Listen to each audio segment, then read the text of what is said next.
नमस्कार बच्चों, गरम एजुकेशन में आपका स्वागत है। आज हम हिंदी व्याकरण का चैप्टर करेंगे वर्ण विचार। सबसे पहले हम जानेंगे कि वर्ण कहते किसे हैं। तो वर्ण किसे कहते हैं? भाषा की सबसे छोटी इकाई, भाषा की सबसे छोटी इकाई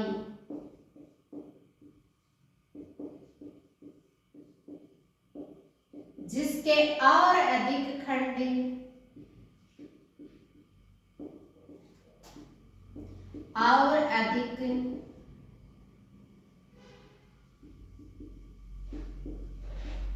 खंड न हो उसे वर्ण या अक्षर कहते हैं। क्या कहते हैं? हम उसे वर्ण या अक्षर कहते हैं। भाषा की सबसे छोटी इकाई या सबसे छोटी ध्वनि जिसके और अधिक टुकड़े न हो उसके उसे क्या कहेंगे? हम वर्ण या अक्षर कहते हैं। भाई अब हमने परिभाषा सीख ली, उसके बाद हम उसके भेद या प्रकार पर चलते हैं। भाई तो परिभाषा एक बार फिर दोबारा से देखो। वर्ण किसे कहते हैं? भाषा की सबसे छोटी इकाई जिसके और अधिक टुकड़े न हो उसके उसे क्या कहेंगे? हमें वर्ण या अक्षर कहते हैं। फिर आता है भाई भेद या प्रकार। भेद या प्रकार। तो वर्ण के दो भेद होते हैं। भाई वर्ण के कितने भेद होते हैं? दो भेद होते हैं।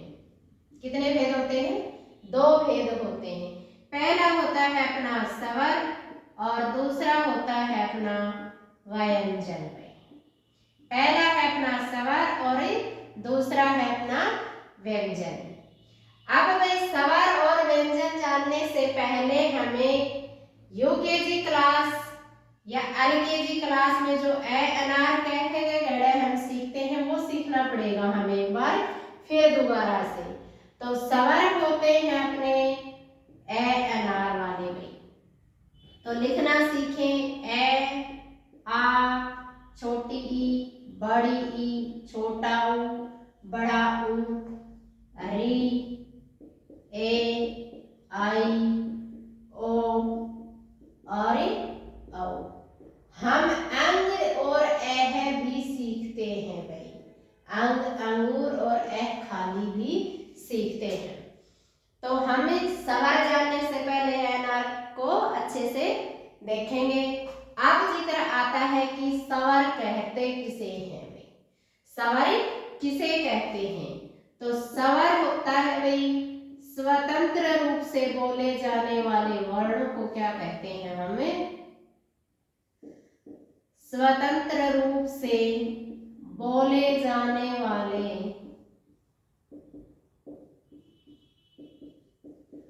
वर्णों को, बोले जाने वाले वर्णों को स्वर कहते हैं। क्या कहते हैं? स्वर कहते हैं। स्वतंत्र रूप से बोले जाने वाले वर्णों को क्या कहते हैं? हमें स्वर कहते हैं। जो स्वतंत्र होते हैं, बिना किसी की सहायता से बोले जाते हैं, बिना किसी की सहायता से बोले जाने वाले वर्णों को हम क्या कहेंगे? स्वर कहेंगे। भाई अब आता है भाई इसके भी भेद होते हैं। भाई अभी स्वर के भी भेद है। भाई तो स्वर के मुख्यतः होते तो दो भेद है। भाई कई बुकों में 3 भेदों का भी जिक्र है, पर स्वर के मुख्यतः कितने भेद होते हैं? 2 भेद माने गए हैं। भाई तीसरा है उसका भी जिक्र करूंगी भाई मैं। क्या है? पहला स्वर तो अपना है ह्रस्वर और दूसरा है अपना दीर्घ स्वर और जिसका तीसरे का जिक्र है वो है अपना भाई पलुत स्वर। कौन सा स्वर है? पलुत स्वर। कई बुकों में आपको 3 भेद मिलेंगे और कई बुकों में आपको 2 भेद भी मिल जाते हैं। भाई तो स्वर के क्या है? हम यहाँ तीनों भेदों का जिक्र करेंगे एक एक करके। पहला है अपना ह्रस्व स्वर। भाई पहला कौन सा है? अपना ह्रस्व। जिन स्वरों का उच्चारण करने में, जिन स्वरों का यहाँ वर्णों नहीं लिखेंगे भाई, क्योंकि वर्ण में व्यंजन भी शामिल होता है। तो जिन स्वरों का उच्चारण या बोलते समय, उच्चारण करते समय कम से कम समय लगे, कम से कम समय लगे, क्या कहलाते हैं? आपके ह्रस्वर कहलाते हैं। क्या कहलाते हैं? आपके ह्रस्वर कहलाते हैं। जिन स्वरों का उच्चारण करने में हमें बिल्कुल कम समय लगता है, क्या कहलाते हैं? आपके ह्रस्वर कहलाते हैं। जिन स्वरों को बोलते समय क्या है? कम समय लगे, क्या कहलाता है? आपका ह्रस्वर कहलाता है। अपने ह्रस्वर कितने हैं? देखो, ए, छोटी, छोटा ऊ और री। ह्रस्वर संख्या में कितने होते हैं? इनकी संख्या होती है भाई 4। कितनी होती है? 4। कौन कौन से होते हैं? ए, छोटी ई, छोटा ऊ और री सी। ये कौन से स्वर है? अपने ह्रस्व स्वर है भाई। आगे चलते हैं, अपना दूसरा स्वर है भाई दीर्घ स्वर। कौन सा है अपना? दीर्घ। दीर्घ का मतलब बड़ा। तो दीर्घ स्वर किसे कहेंगे हम? जिन स्वरों का उच्चारण करते समय, दूसरा नंबर है अपना दीर्घ स्वर भाई। ठीक है, जिन स्वरों का उच्चारण करते समय, क्या है? जिन स्वरों का उच्चारण करते समय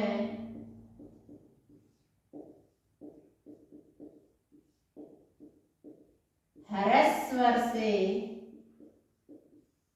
क्या है? जिन स्वरों का उच्चारण करते समय ह्रस्वर से 2 गुना, 2 गुना, या फिर हम इसको दुगुना भी लिख सकते हैं। क्या लिख सकते हैं? दुगुना।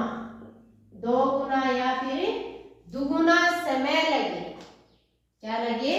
दुगुना समय लगे। क्या कहलाता है? आपका दीर्घ स्वर कहलाता है। क्या कहलाता है? आपका दीर्घ स्वर कहलाता है। तो हमने लिखा था ए एन आर आम इंग्लिश पूरे लिखे थे, उसमें 4 तो हमने कर लिए ह्रस्वर में, बाकी बच गए भाई 7। 7 कौन कौन से हैं? आ, बड़ी ई, बड़ा ऊ, ए, आई, ओ और औ। ये कौन से बच गए? अपने दीर्घ स्वर में आ गए। किसमें आ गए? ये अपने दीर्घ स्वर में आ गए। तो दीर्घ स्वर में कितने हुए? 7 और ह्रस्व स्वर में हुए 4। टोटल स्वर हो गए अपने 11। क्या है? स्वरों की संख्या कितनी हो गई अपनी? 11।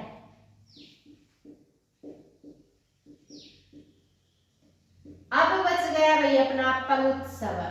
कौन सा स्वर? पलुत स्वर। स्वर हमने 4 ह्रस्व कर लिए, 7 दीर्घ कर लिए। अब बच गया अपना पलुत स्वर भाई। पलुत स्वर हम किसे कहेंगे? क्या है? पलुत स्वर। जिन स्वरों का उच्चारण करते समय, जिन स्वरों का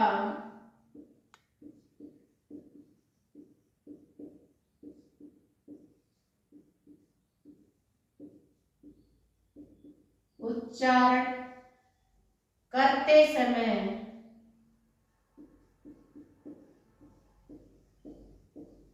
ह्रस्व स्वर से, किससे? ह्रस्व स्वर से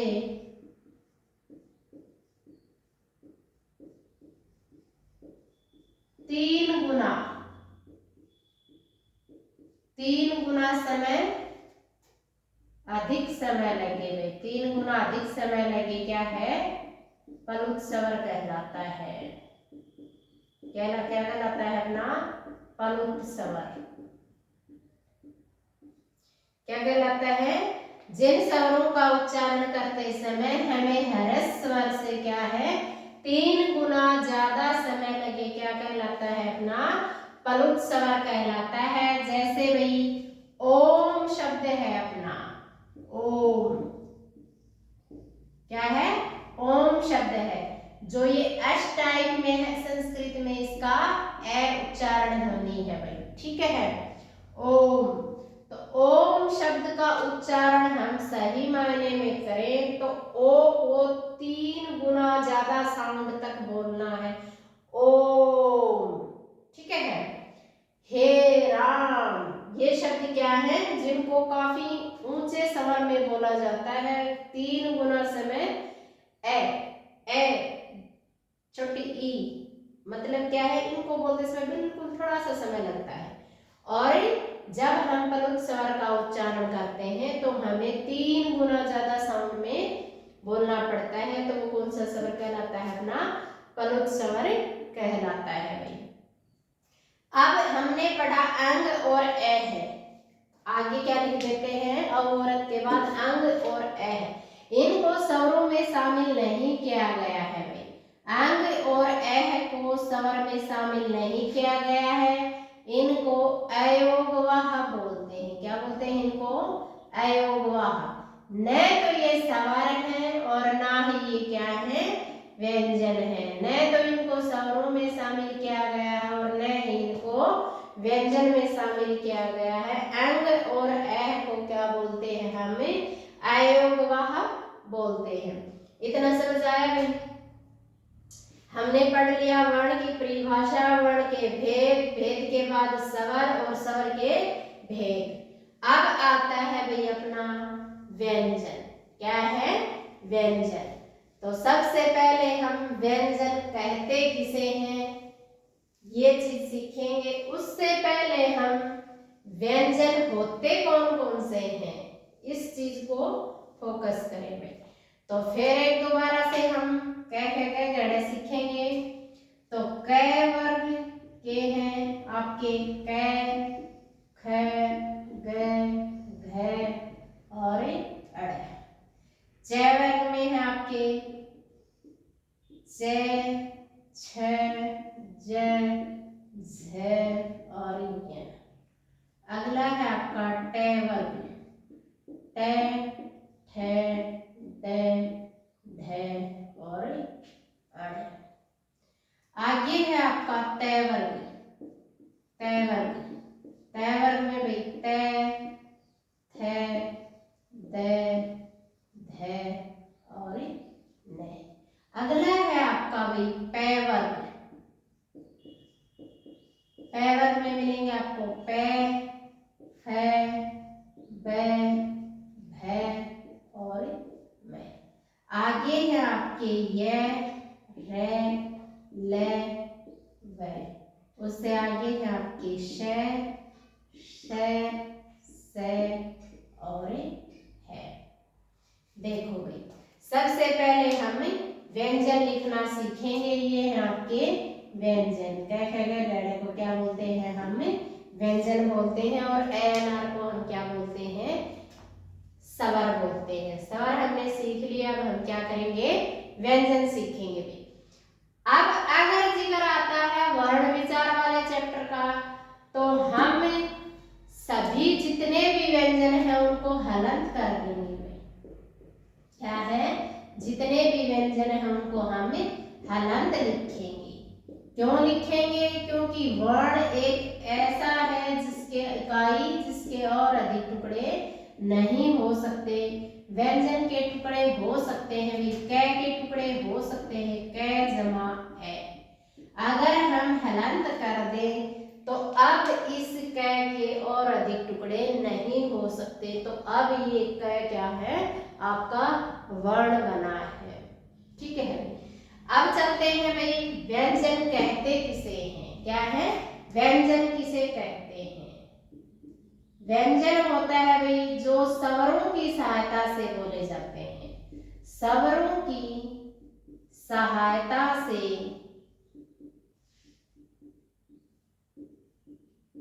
बोले जाने वाले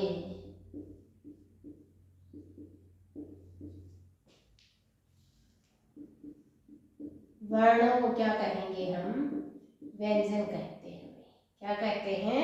स्वरों की सहायता से बोले जाने वाले वर्णों को क्या कहते हैं? हम व्यंजन कहते हैं, जो स्वरों की मदद से बोले जाते हैं। और स्वर क्या होते हैं? स्वतंत्र होते हैं, इनमें किसी को कोई सहायता नहीं लेनी पड़ती, अपने आप ही स्वतंत्र होते हैं। परंतु व्यंजन क्या होते हैं? व्यंजन स्वरों की मदद लेते हैं भाई, स्वरों की सहायता से बोले जाते हैं। क्या कहलाते हैं? आपके व्यंजन कहलाते हैं। अब आता है भाई व्यंजन के भेद या प्रकार।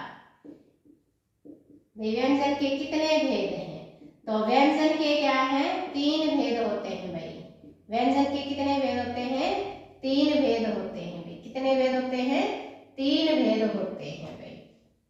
अब जितने भी व्यंजन हैं इनको हम 3 भागों में बांटेंगे भाई। तो व्यंजन के कितने भेद हैं? 3 भेद हैं। पहला है आपका भाई स्पर्श व्यंजन। क्या है आपका? स्पर्श व्यंजन। दूसरा है आपका अंतस्थ व्यंजन, अंतस्थ व्यंजन। और तीसरा है आपका ऊष्म व्यंजन। क्या है? ऊष्म व्यंजन। ठीक है भाई। पहला है आपका स्पर्श व्यंजन, दूसरा है आपका अंतस्थ व्यंजन और तीसरा है आपका ऊष्म व्यंजन भाई। अब इनका एक एक का हम फिर डिटेल से अध्ययन करेंगे। पहला है अपना भाई स्पर्श व्यंजन। क्या है? स्पर्श व्यंजन। स्पर्श व्यंजन जिन व्यंजनों का उच्चारण करते समय हमारी जीभ क्या है? जिन व्यंजनों का उच्चारण करते समय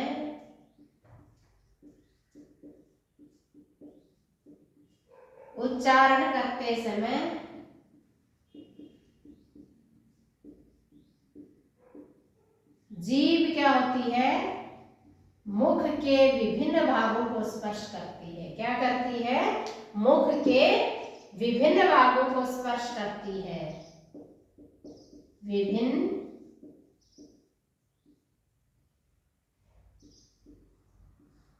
विभिन्न भागों को स्पर्श करती है।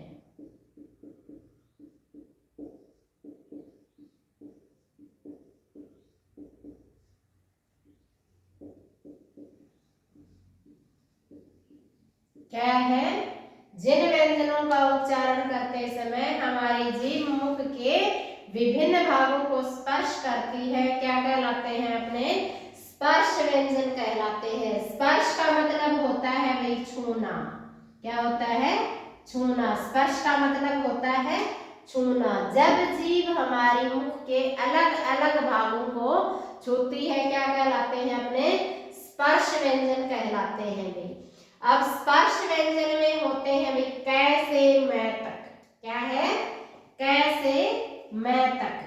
और इनकी संख्या होती है भाई 25। कै से मैं तक होते हैं स्पर्श व्यंजन और इनकी संख्या होती है भाई 25। जहां तक पॉसिबल हो सके हिंदी में ही गिनती लिखना सीखें भाई। 25 मैथ वाली काउंटिंग नहीं लिखनी। क्या लिखना है? 25।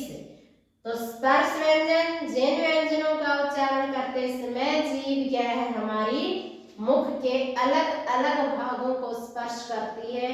क्या कहलाती है? अपनी स्पर्श व्यंजन कहलाते हैं। और ये कै से मैं तक क्या है? अपने सारे स्पर्श व्यंजन है भाई। क्या है? ये अपने स्पर्श व्यंजन है। इनकी संख्या कितनी है? 25 है। एक वर्ग में क्या है? 5 और पांचों वर्ग हैं अपने, तो क्या है? 5 5 25। इनको याद करने के लिए हम एक क च ट त प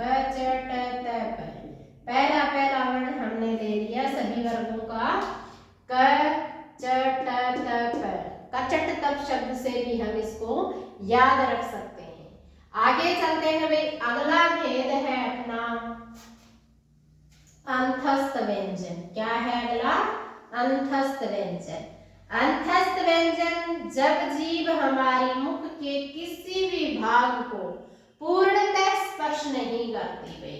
अंतस्थ व्यंजन किसे कहेंगे? हमें जिन व्यंजनों का उच्चारण करते समय जिन व्यंजनों का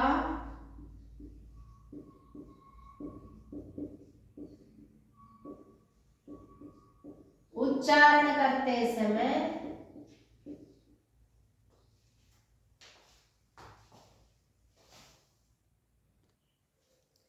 क्या है, जिन व्यंजनों का उच्चारण करते समय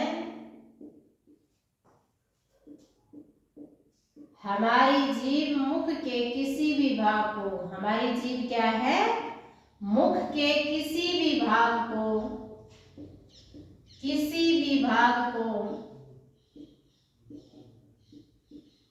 पूर्णतः स्पर्श नहीं करती, पूर्णतः स्पर्श नहीं करती, क्या कहलाता है आपका, अंतस्थ व्यंजन कहलाता है भाई। क्या है, जिन व्यंजनों का उच्चारण करते समय हमारी जीभ क्या है, मुख के किसी भी भाग को पूर्णतः स्पर्श नहीं करती, क्या कहलाता है, अपना अंतस्थ व्यंजन कहता है भाई। अंतस्थ व्यंजन की संख्या है भाई अपनी 4। क्या है, अंतस्थ व्यंजन की संख्या कितनी है, 4 है। और कौन कौन से हैं ये, य, र, ल और व भाई। ठीक है, ये कौन से हैं अपने, य, र, ल, व अंतस्थ व्यंजन है। क्या है ये, अंतस्थ व्यंजन है। ठीक है, आगे है भाई अपना तीसरा भेद होता है ऊष्म व्यंजन। क्या है, ऊष्म व्यंजन। जिन व्यंजनों का उच्चारण करते समय हमारे मुख से, जिन व्यंजनों का उच्चारण करते समय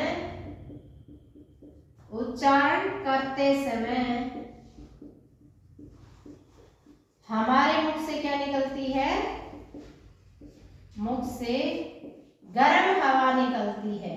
गर्म हवा या ऊष्मा जिसको हम बोलते हैं, ठीक है, निकलती है। क्या कहलाते हैं आपके, ऊष्म व्यंजन कहलाते हैं। क्या कहलाते हैं आपके, ऊष्म व्यंजन कहलाते हैं।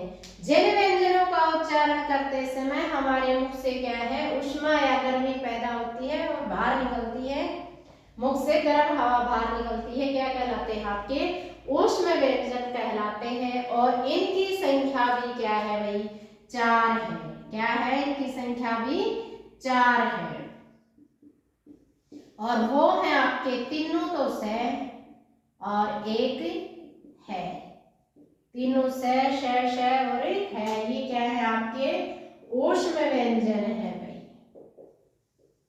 ठीक है, हमने सीखा भाई कि 11 स्वर और 33 व्यंजन। क्या है, 11 स्वर और 33 व्यंजन हैं और वर्ण के 2 ही भेद हैं। तो वर्ण की संख्या कितनी हुई, तो वर्ण की संख्या भाई अलग अलग बुकों में क्या है, अलग अलग मिलती है।